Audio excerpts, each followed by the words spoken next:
প্রায় লক্ষ লক্ষ নেতা কর্মীর নামে তারা মিথ্যা মামলা দায়ের করে তারা কারাগারে নিক্ষেপ করছে। প্রিয় ভাই ও বোনেরা, আপনারা জানেন মহান রাব্বুল আলামিন ছাড় দেন কিন্তু ছেড়ে দেন না।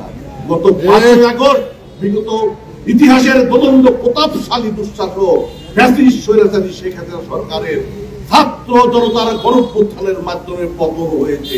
পতন হয়ে তারা এদেশ থেকে পলায়ন করেছে এবং প্রতিবেশী রাষ্ট্র ভারতে অবস্থান করে তারা এই দেশ সম্পর্কে এবং সবচাইতে জনপ্রিয় এবং বৃহৎ সংগঠন বিএনপির বিরুদ্ধে তারা সারা পৃথিবীতে উচ্চারণা করছে। আমাদেরকে সজাগ থাকতে হবে, সচেতন থাকতে হবে, কারণ ষড়যন্ত্রকারীরা তারা কিন্তু বসে নেই।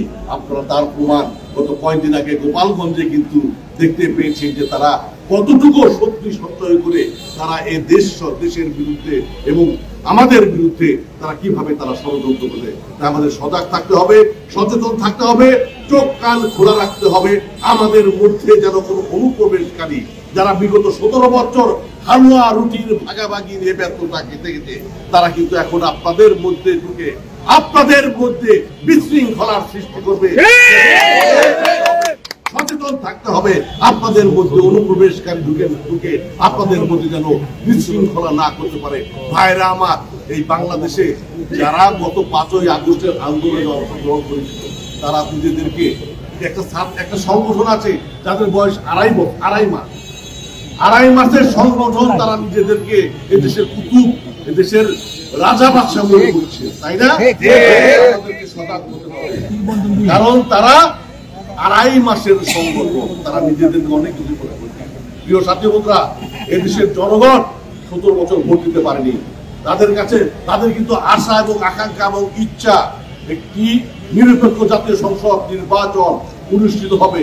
সেই নির্বাচনে গত 17 বছর যারা ভোট দিতে পারেনি এদেশের জনগণ তারা স্বতঃস্ফূর্ত ভাবে ভোট দিবে এবং ভোট দিয়ে যারাই নির্বাচিত হবে এদেশের জনগণ যাকে নির্বাচিত করবে তারাই আগামী দিনে রাষ্ট্রভার গ্রহণ করবে।